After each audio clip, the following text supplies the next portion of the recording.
নামাজের কথা আল্লাহ বলেছেন কালামুল্লাহ মাজিদে প্রায় ৮২ থেকে ৮২ জায়গায়।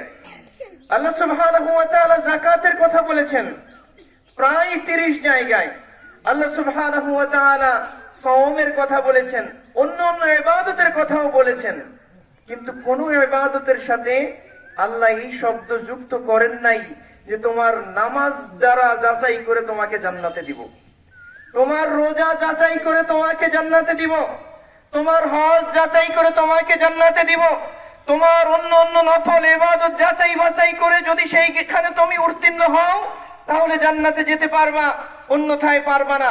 কোন ইবাদতের সাথে আল্লাহ যতগুলো ইবাদত দিচ্ছেন সবগুলোই গুরুত্বপূর্ণ, কিন্তু যাচাই এবং পরীক্ষার সাথে যেই ইবাদতকে আল্লাহ সম্পৃক্ত করেছেন সেইটা হলো কে আল্লাহর জমিনে ইকামতে দ্বীনের কাজ করতে গিয়ে বিপদে পড়ে, কে জিহাদ ফি সাবিলিল্লাহ, কিতাল ফি সাবিলিল্লাহ, আল্লাহর রাস্তায় সংগ্রামের সাথে জড়িত থাকে আর কে থাকে না।